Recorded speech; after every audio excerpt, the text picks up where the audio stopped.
하나님을 두려워하라 라는 말씀을 조금 함께 생각해 보겠습니다. 고린도서 5장 11절 성경절과 아울러서 주석에 있는 말씀, 이런 말씀이 있죠. 주님은 그렇게 많은 뭘 하셨는데? 경고. 만약 경고로만 그쳤다면 우리가 주의 말씀을 신뢰할 수 있겠는가? 라고 말씀하시면서 한 구절을 인용하십니다. 시편 119편의 말씀이죠. 모세가 고백합니다. 주의 법을 버린 자들에게 임하는 맹렬한 주님의 노에 내가 놀랬나이다. 그렇게 표현하죠. 그죠? 하나님의 율법을 버린 악인들에게 맹렬한 주의 진노가 얼마나 무서운지를 누가 보았습니까? 모세가 많이 보았죠. 출애굽기 32장에 칼로 3,000명이 도륙당하고 범죄했지만 회개한 사람들 앞에 전염병이 돌아서 고통이 임하고 있죠. 모세가 너무 불쌍하고 두려워서 산에 올라갑니다. 하나님 좀 보십시다. 누굽니까? 좀 보여주십시오. 모세야, 너 나보고 못 살아 죽어. 나를 보고 살 수가 없어. 내가 조금 보여줄 텐데, 등만 볼 텐데, 반석 틈에 꼭 끼우고 살짝 보여주죠. 우리가 성인의 주님이 어떤 분인가를 여러분 아셔야 합니다. 오늘 시간 짤막하게 하나님을 두려워하라 라는 말의 의미를 조금 생각해 보려고 합니다. 에스겔 20장을 좀 펴서 조금 전 그렇게 많은 경고를 주었는데 그것이 다만 경고에 그쳤다면 우리가 그분의 말씀을 신뢰할 수 있겠는가? 기억합니까? 그분의 말씀은 문자 그대로이다. 한 예를 좀 들고 짤막하게 한두 말씀 보고 우리 기도합시다. 에스겔 20장 48절을 보면 이사야, 예레미야, 정말 놀라운 사실은 이사야, 예레미야 예언이 이루어져서 1차 포로로 끌려간 포로의 땅에서, 기억하실래요? 포로의 땅에서 에스겔이 예언하는데도 그들이 뭐로 해요? 속담이야, 속담. 오래전부터 주님께서 뭐 경고한다 했는데 안 이루어졌잖아, 지금까지. 에스겔 12장의 말씀이죠. 속담으로 여겼더라. 그걸 배경으로 하시고 들으십시오. 48절. 나 주가 그 불을 붙인 줄을 모든 육체가 알게 되리니. 무슨 뜻입니까? 하나님께서 남방 유다를, 솔로몬 성전을 느부갓네살 손에 붙여서 불을 그분이 나게 허락하셨다는 것입니다. 이사야 37장의 말씀에 사내립이 이렇게 말하죠. 너희들 와보라 목사들아. 그 당시 방백들이죠. 너희 주인이, 너희 하나님이 나한테 맡겼어. 너희 신 떠났어. 에레미야 애가 4장에 그거 보여줄까? 이방 왕이 지성소 들어와서 발로 밟아도 하나님이 안 계시잖아요. 누가 떠나셨어요? 하나님 임재가 거두어진 거예요. 누가 알아요? 사내립이 알죠, 사내립이. 다니엘 8장 11, 12, 13절에 보시면 그가 와서 임의로 진리를 땅에 던지고 내동댕이 치고 임의로 성전을 짓밟는데 아무도 막지를 못하죠. 왜? 누가 가셨어요? 하나님이 임재를 거두셨어요. 이 말이 무슨 말인가 하면 하나님께서 심판을 허락했다는 것입니다. 그분이 불을 붙였다는 것입니다. 육체가 알게 되리니 그것이 끄지지 아니하리라 하니 하시기에 하나님께서 심판을 허락하였으므로 누구도 막을 수가 없죠. 다시 말하면 칼과 기근과 온역과 땅의 짐승, 에스겔 15장 이하의 말씀처럼 네 가지 통로로 칼, 기근, 온역, 땅의 짐승, 계시록 6장 1절부터 넷째 인까지 나온 내용이죠. 그든 말하면 하나님께서 심판을 하시는데 누가 막을 자가 누가 있겠습니까? 49절. 그때 내가 이르되 비로소 불이 나고 심판이 임하니까 하나님 나에게 말씀하신 것이 비유가 아니었습니까? 진짜였습니까? 울부짖죠. 문자 그대로 21장 제목을 보시면 바벨론 가로 하나님의 칼 돼 있죠. 제목이 칼이 왔죠. 칼. 드디어 전쟁이 왔죠. 전쟁이. 그래서 엄청난 난방이던 사람이 죽임을 당하고 포로로 끌려가고 성소는 불타죠. 다시 말합니다. 하나님의 경고는 다만 경고해 두기 위해서만 기록된 것이 아니고 문자 그대로를 의미한다. 그것을 지켜 더럽히지 아니하면, 더럽히면, 회개하지 않은 채 생명체 이름을 남겨두면 심판 때 그 책에서 이름이 뭐 된다? 도말된다. 문자 그대로이다. 자, 이사야 6장을 좀 보고 왜 그분을 두려워해야 하는가? 이사야 6장 잘 아시는 말씀으로 우리 매듭을 짓고 기도하겠습니다.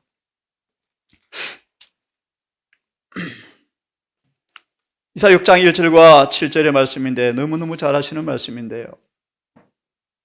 4절을 보시면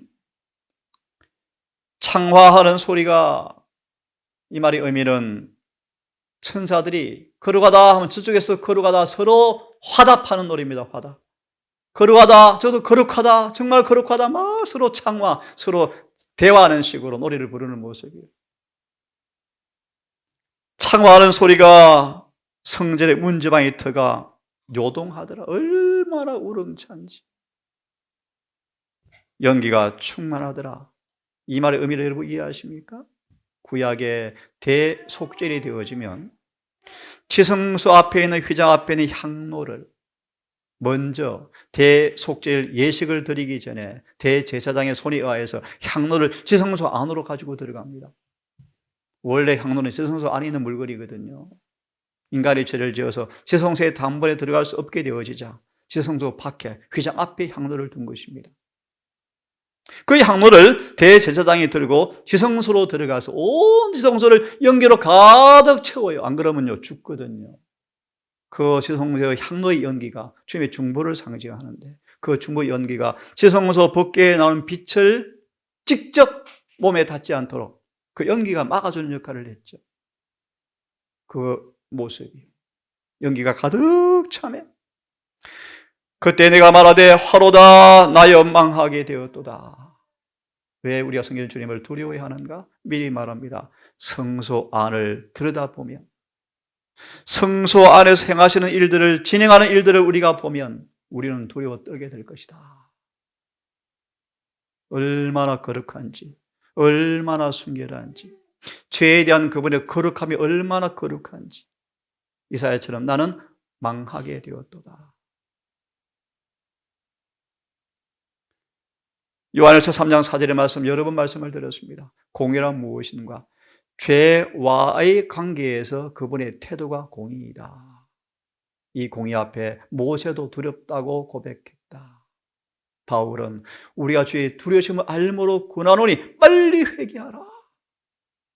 이것이 우리의 기별의 요지가 되어야 한다. 돌아와세요. 나는 입술이 부조한 사람이요 그분의 거룩한 순결한 임재 앞에 이사야마저 입술이 부조한 것을 느끼게 되어 입술이요. 저는 입술로 봉사하는 사람으로서 두렵습니다. 두렵습니다. 에스겔에 보면 사단을 이렇게 표현하죠. 노래를 참 잘하는 사람이었다. 맞아. 노래 잘했죠. 루시퍼가 찬양 대장이었죠. 그 아름다운 목소리로 많은 사람을 뭐 했습니까? 속에서 꿰어서 죽게 했죠. 우리의 달란트가 아무리 클지라도 거듭나지 아니하면 마귀 통로 100% 된답니다, 여러분. 100% 된대요. 그죠? 입술이 부정한 사람이요 요지입니다. 백성 중에 부정한 백성 중에 거하면서 만군의 여호와신 왕을 배웠다. 그분을 배우니까 이사야가 나는 죽었다. 본문을 좀 보십시다.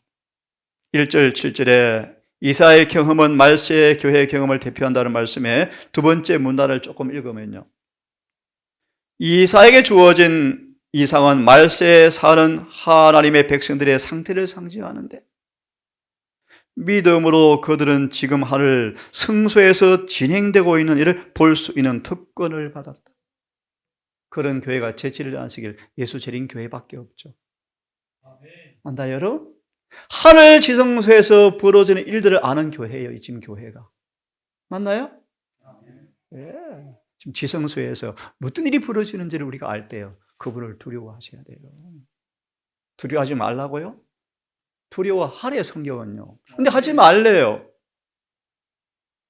저는 문자로 한 분에게 문자를 보냈습니다. 오직 성경이라는 주장 앞에 동산의 정언을 너무 강조한다고 그러시는데요, 제가 물었습니다. 서교를 다 가져와 보십시오. 수많은 서교자들 성경 구절 몇 개 놓고 한 시간 내 연설을 합니까? 하죠. 누구 생각으로 성경을 풉니까? 자기 생각으로 성경을 풀죠. 안 그렇습니까, 여러분? 제가 감히 말합니다. 이렇게 문자를 넣었습니다. 최고의 성경 수천 번 암송한 사람 설교 가져오십시오. 그들의 성경 해석 앞에 정언의 한마디로 그들 입을 닫게 만들어줄 수 있습니다. 정언은 그런 말씀이에요. 이렇게 마무리했습니다. 어찌 성경과 정언을 통하여 동일한 성의 음성을 왜 듣지 못합니까? 여러분, 동일한 성령의 음성이요. 그걸 멸시하고 천대하면 큰일 나, 망합니다. 망해요. 단호히 말하기를 마지막 교회가 예수의 증거의 말을 따라가지 않은 멸망이에요. 멸망. 왜요? 고백하십시오. 너무너무 무지해서요. 성경 해석할 능력이 없어, 우리에게. 그죠? 오늘 한 분이 얘기했죠. 기가 막히게 성경 해석하는 분이 계시잖아요. 사람들이 소위 말하기를 온 교회 초대해서 강의시켰죠. 그분 강의 전 듣자마자 엉터리 전 알아요. 성경 자기 마음대로 끼워 맞추죠. 구약과 신약을 끼워 맞추기 명수죠, 명수. 목사들이 탐복하죠. 신학에 불러서 강의를 시키죠. 순 엉터리인데. 엉터리로 엉터리요. 그 안목을 저는 예언을 통해서 얻게 되었어요. 무엇이 진리인지, 무엇이 오류인지 딱 분간이 가버려요.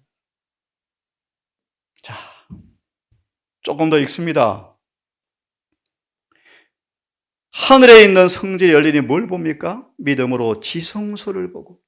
우리는 지금 뭘 바라보는 사람들이요? 지성소. 그 말이 의미가 뭐죠?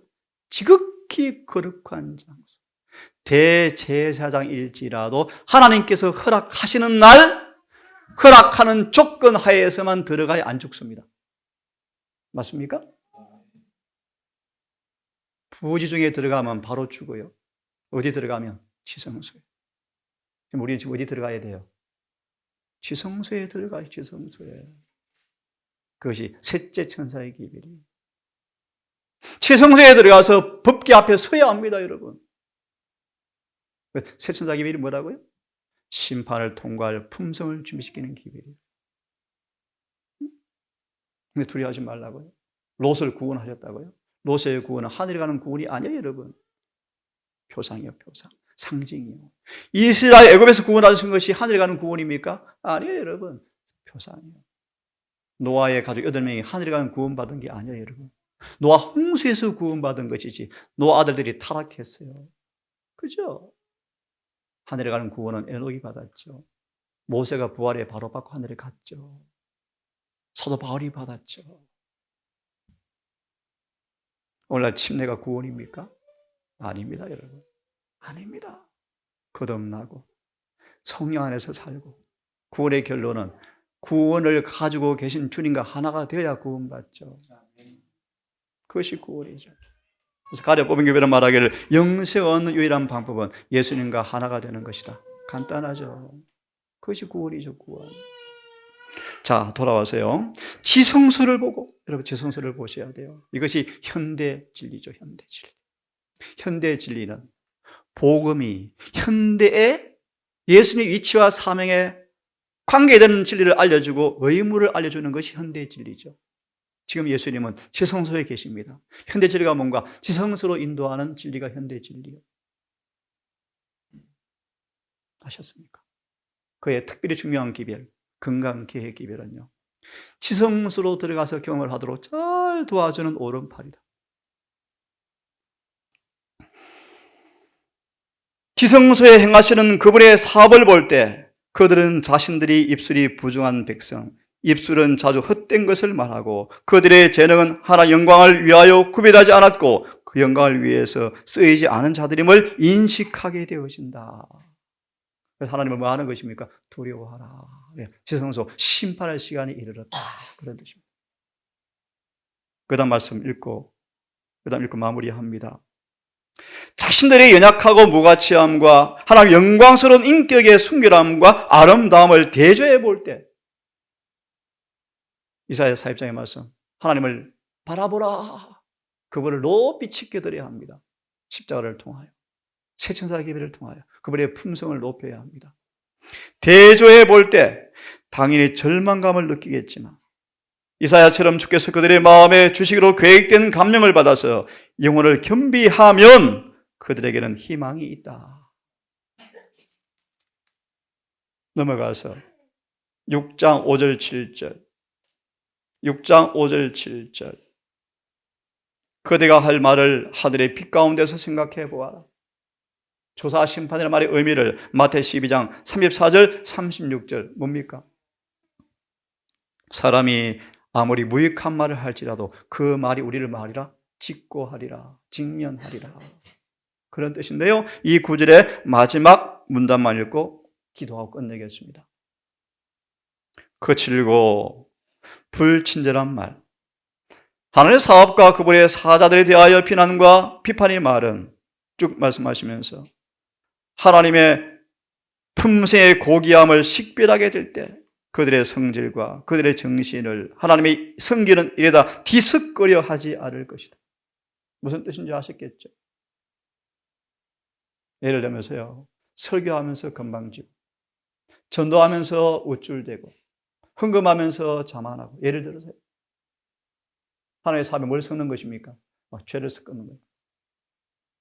그래서 로마 교황권이 인기가 있죠.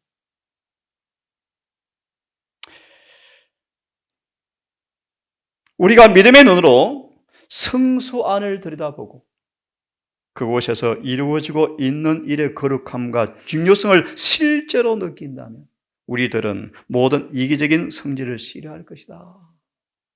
하나님을 두려워하라. 죄는 참모습 그대로 하나님의 거룩한 율법을 범하는 것으로 나타날 것이다. 그럼 속죄에 대한 이해가 한결 깊어지고 살아있는 활동적인 믿음으로 우리는 인간이 갖게 되는 덕목 가운데 어떤 것이든 간에 그것은 세상의 구주이신 예수 그리스도 안에만 있는 것이라는 사실임을 알게 될 것이다. 오늘 여기까지 하겠습니다. 하나님을 두려워하라 말의 의미가 뭔가를 조금 말씀을 드렸습니다. 우리는 다니엘처럼 자주 뭐 해보라? 심판의 광경을 심사숙고해보라. 자주 해보라. 그래야 삶이 흐리띠가 메어지고요, 경솔하지 않고요, 그죠? 평안이지만 한편으로 진지하고요.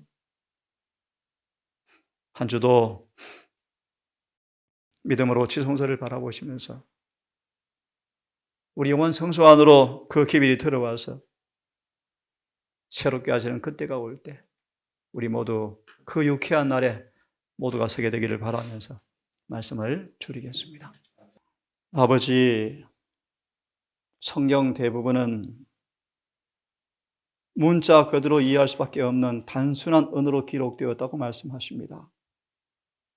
구약의 수많은 사례를 통하여 우리가 보았고, 노아 홍수, 북방 이스라엘의 멸망, 남방 유다의 멸망, 초기 예루살렘의 멸망, 일곱 교회의 배도와 수많은 심판들, 중세 암흑기, 수많은 사례를 통하여 주님의 공의로움을 보았습니다. 시편 77편을 볼 때 다윗은 그분의 거룩한 공의 앞에 절망하였지만 또한 무한한 그분의 긍휼과 자비로 소성함을 얻고 일어선 것을 보게 되어집니다. 아버지, 한 주도 우리와 섬기는 하나님께서 얼마나 거룩한 분이신지 깊이 알게 해 주십시오. 에덴 동산에 아담에게 잊지 않았던 이 죄된 성향과 성질 때문에 똑같이 빛이신 주님 앞에 느껴질 수밖에 없는 그 두려움을 우리가 알게 하는 것이 무엇인가를 압니다. 그것은 아버지, 회개하고 죄를 버리고 주님께 돌아오려는 주님의 사랑의 손길임을 고백합니다. 아버지, 한 주도 정말 진리 안에 걷게 하셨다가 은혜 안에서 살게 하셨다가 우리의 생에 얼룩된 흔적이 없이 주님께서 베텔에서 짜여 주신 옷을 입고 성령의 기름으로 잘 보존되었다가 안식일에 행복한 만남 예배가 이루어지게 해 주시옵소서. 어린 아이로부터 우리 모든 어른에 이르기까지 하늘 생명책의 이름이 흐리지 않고 기록되게 하시고 주님 호명하실 때 다 참여하는 행복한 자 되게 해 주시옵소서. 예수님의 이름으로 기도드리옵나이다.